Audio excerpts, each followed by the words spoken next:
Subtle skills, big results. Welcome to the Ninja Selling Podcast. Welcome back, ninjas from around the world. Garrett and Matt are here, as always. And before we get into today's topic, our usual housekeeping. For those of you who haven't joined our Facebook community, go over to facebook.com/group/the Ninja Selling Podcast. There is some great stuff going on in there. I know we tell you that every single time, but in between our recordings, I always see new posts and new camaraderie that's going on in there that gets me excited. So I love going into that group every single day and seeing the action there. So thank you to those of you who are in there participating, providing value. That is what that group is about. Also, if you're looking to learn more about Ninja, I know a lot of you who are listening maybe have not checked out a Ninja installation. Head over to ninjaselling.com to learn more about all the offerings that Ninja has. We have installations, there's coaching, there's mastery if you go through an installation. So check all that out there. It's all there for your education, I guess, is the right way to. There's also Ninja U. There's so many things. Just go and check it out. Spend 5 minutes perusing. You're going to find a lot of great stuff. So with that said, Garrett, good morning to you, man. How's the fast? Good morning, man. It's going well. Slightly spacey, but I think I'm doing okay. If I happen to lose you at some point on this podcast today, just bear with me. If you just hear Garrett not talking anymore, then we know what happened. We're day 4 into what I'm hoping. My plan is 10 days. I've done this fast many, many, many times. And every once in a while, I'm like, I've kind of accomplished what I wanted to accomplish by like day 5. And then yesterday I was having a really hard time. I actually had to sit down with Sarah and I was like, I am really struggling. And I think part of it is, and I don't know why I'm doing this, but when I get a chance to have some free time, Matt, and I jump on YouTube, for some reason, I want to watch like barbecuing stuff and like meal preparation and like cooking strategies. And I'm like, what am I doing? While you're fasting. That's great. While I'm fasting. So I have a whole list of things I want to cook and things I want to try when I'm done with my fast, which I think is hurting me a little bit, but we'll see. I think that's building some grit and some mental toughness, actually. I think that's a good thing because now you have to consciously decide not to go grill up some steaks. Well, everything that I'm looking up, it's funny, is I'm looking up things that are like, what are the healthiest ways that I want to implement in my life? Because a fast is a beautiful thing that it cleans the slate. Like all of a sudden, all the things that you were doing in your life that you're like, yeah, probably don't need to be doing that. Fried food is one of them. Like I was on like a fried food kick here for a while and it cleans that slate completely off where all of a sudden you don't want it anymore. Like you just lose the wanting for it after 10 days. And then you get to like reprogram, like, what do I want to bring back online as I come back in? So like, I'm like researching like really healthy salads and other things that I can be putting into my world that have like really good results for output. I like that. I'm not researching like donut making, pork butt barbecue. No, I'm not doing donuts. We're not there. So it's all healthy stuff, but it is making me like dream about food. I like it. Well, Garrett, that kind of is a good intro into our topic today a little bit because you're taking an action to help yourself improve, right? To help yourself accelerate into a new phase of health, whatever it is, reset, whatever you want to call it. And what we want to talk about today is how this year, and however you want to look at this year, I don't necessarily mean calendar year, this moment in time, what's happening right now for a good ways out. Like I'm looking into the distance on this. This is an opportunity for agents to, what I'm going to call is have a gap year. Not a gap year as what you would normally think of a student who graduates high school and takes a year off and then goes to college after that. I'm talking about putting a gap between you and the competition in a good way. This is the year that it's going to happen. We're already seeing agents starting to exit the industry, and there's a lot of opportunity for someone to just say, hey, you know what? This is the year I'm going to stick my flag in the ground and I'm going to put some distance on everybody. What do you think, Garrett? I think this is the time to separate the adults from the kids. Like this is a time to kind of raise the bar right now. The need for a professional. Like, Matt, I have never seen the need for a professional in real estate more than right now. And you can see it. We see it in the people that we coach, and all the coaches are coming to me with telling me like, this is what's going on and what I'm hearing in all the people that I coach. If anybody hasn't noticed, there's a lot of moving parts in being a buyer's agent right now. There was a while there that everybody's like, oh gosh, I just don't want to work with buyers. but man, I'll take listings all day long. A lot of my heavy listing agents are starting to come out going, oh my gosh, this is a lot of work right now. And it's like, yeah, like you're earning your dollars right now. Like this is a lot of work. It's a lot of time. It's a lot of energy. It's a lot of mental focus. It's a lot of personal taking care of yourself so you can be the best as you go out there and go after this. But it is, Matt, like you brought this up and you said gap year and gap year for me, when you said it originally, like I'm thinking like you've worked so hard, you could take a year off. And you're like, no, that's not what I meant. Yeah, the other way, the exact opposite, which will lead to that time off for sure.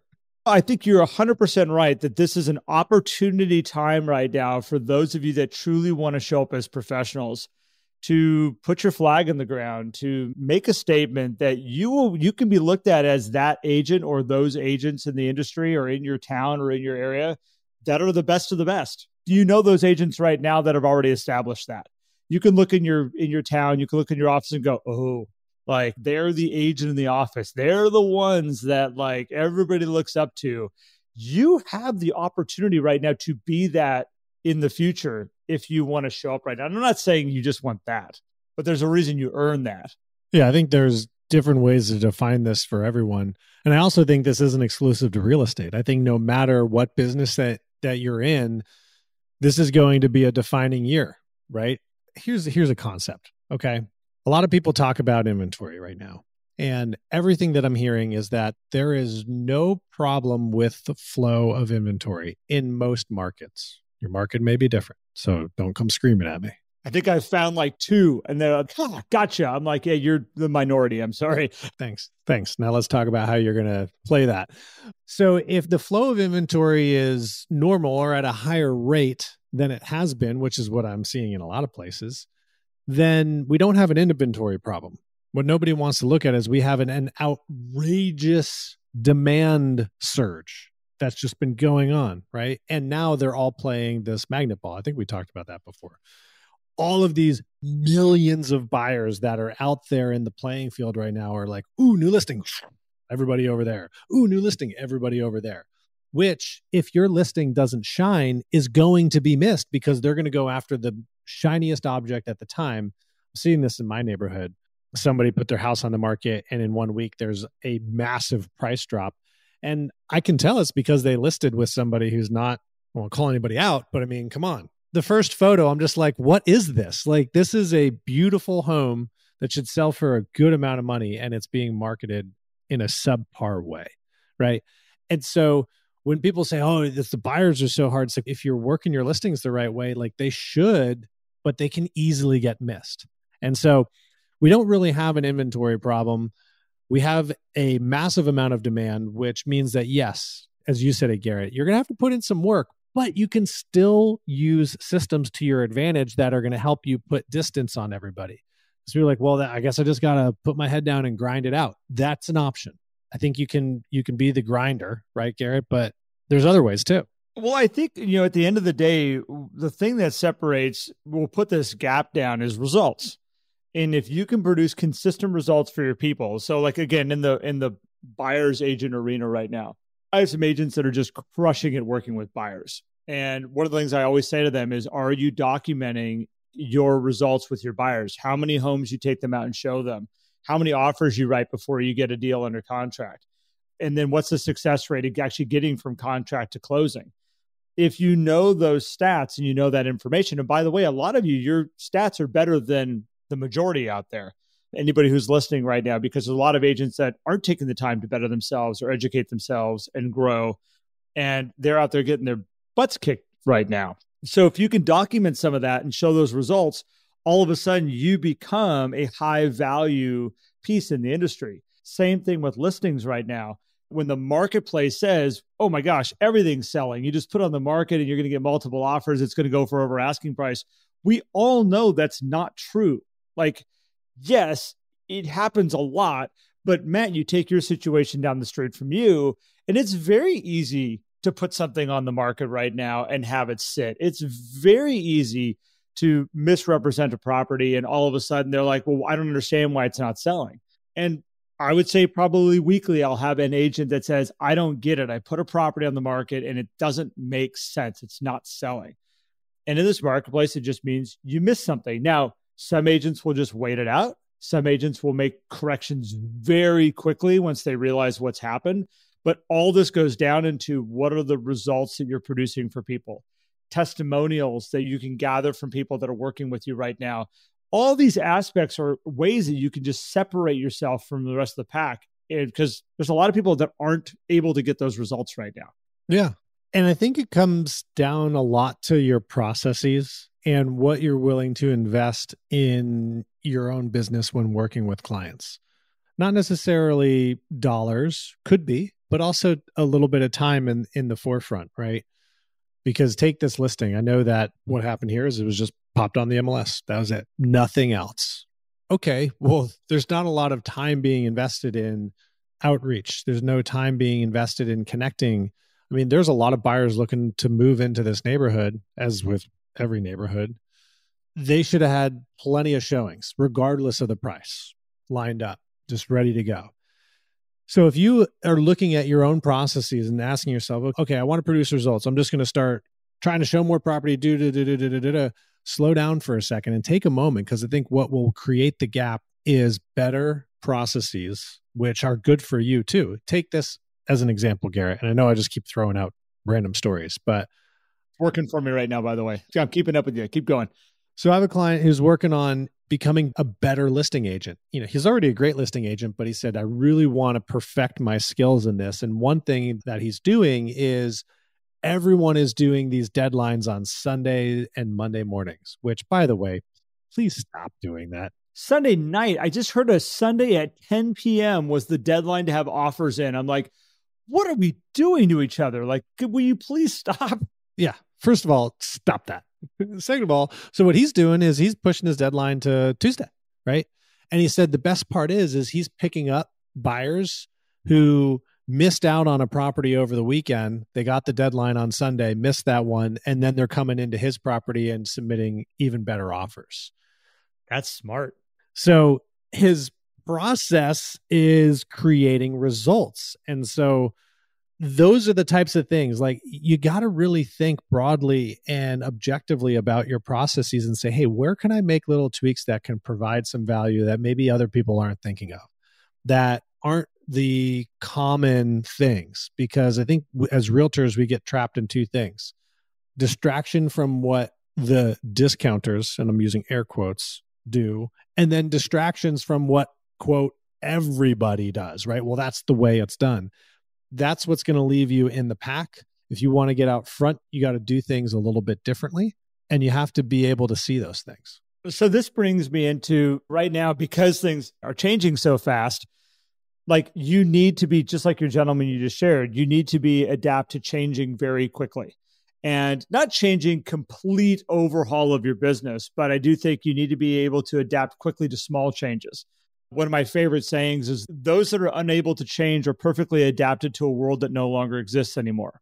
And I think that can happen very quickly in the marketplaces that we're in right now. And there's a lot of agents sitting around waiting for the good old days to come back. They're waiting for before 2020, kind of going like, well, just want to, when's the regular market just going to kind of come back and we'll just have a normal market? It ain't going to happen.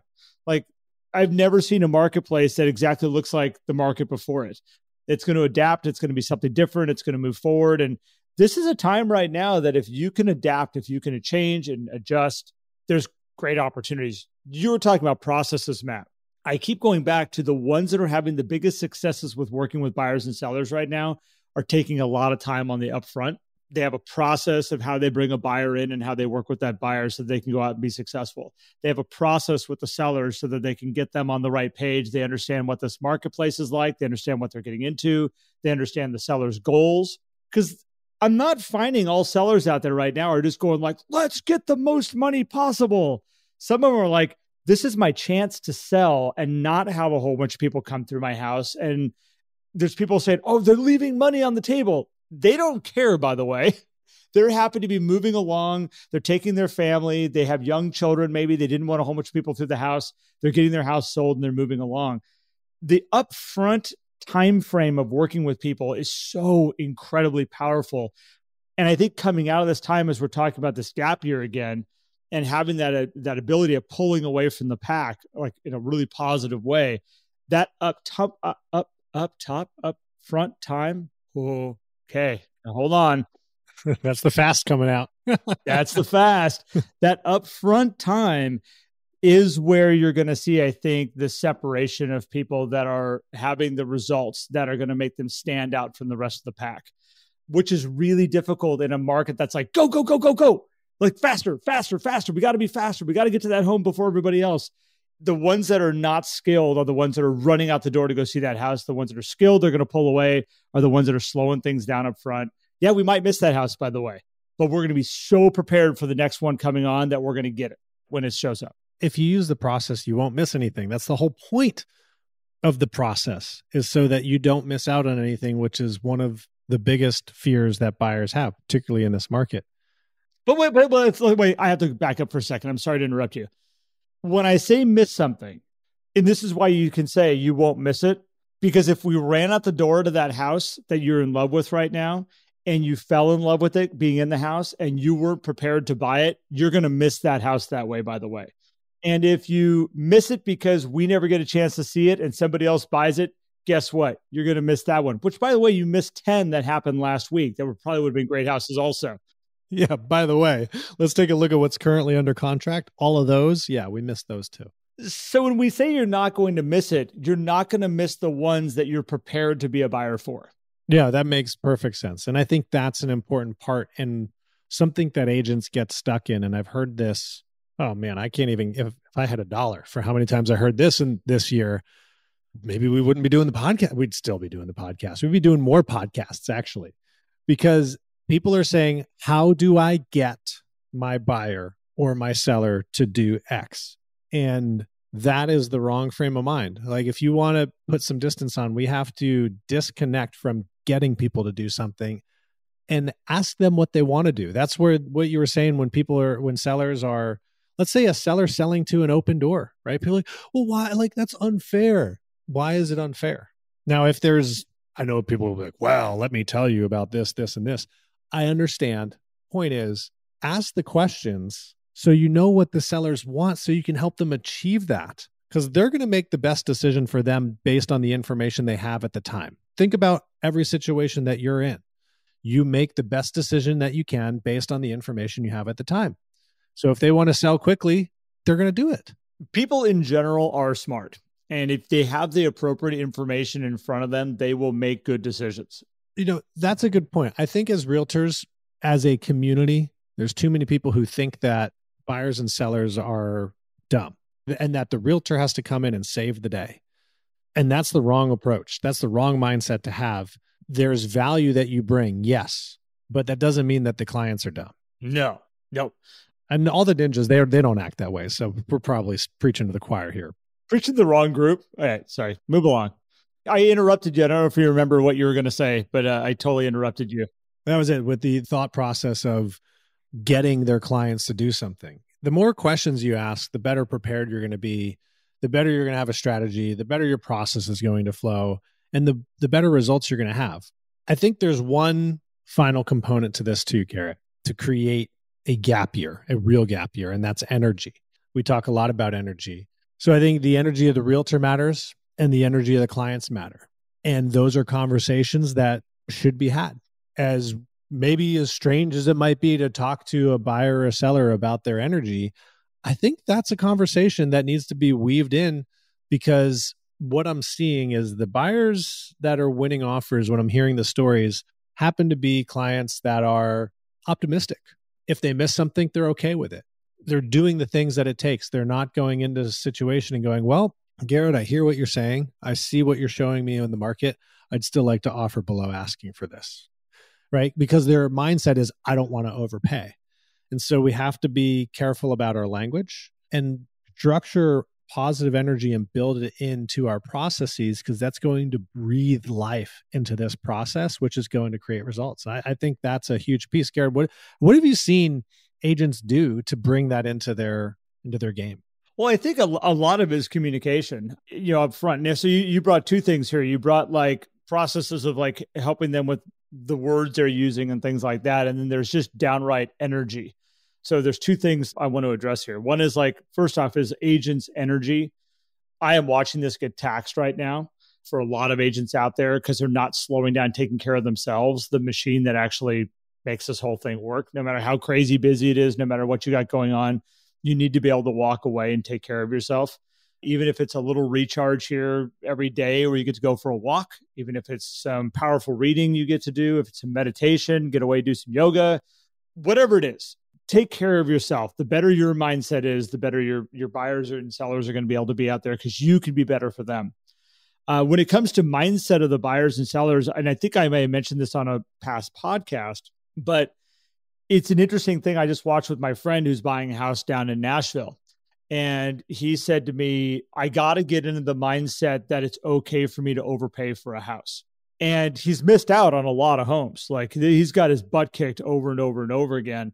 I asked him, I said, if you would have written the offer that you considered was overpaying on the first house, would that have been overpaying by today's standards? And he's like, and this is only a month ago. We're not talking like a year ago.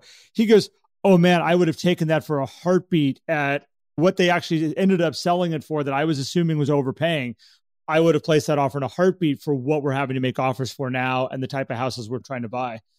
And I think you need to sit down and have those types of conversations. You need to do a lot of showing more so than telling, and showing people how fast the marketplace is changing, what things would look like, a month ago, 2 months ago, 3 months ago, especially as a buyer coming into this marketplace, to get clear on what does that idea of maybe having to overpay look like? And are you truly overpaying, or are you trying to find market value?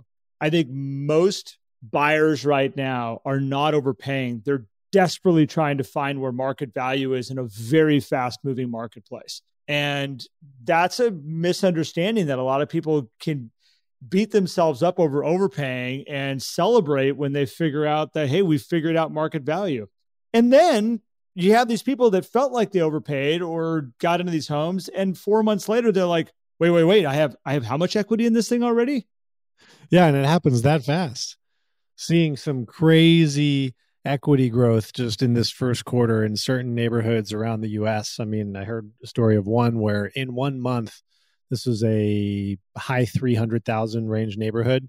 Homes are selling in the high 300s. Now, a month later, they're selling in the low 4s. So they appreciated like 25 grand in a month.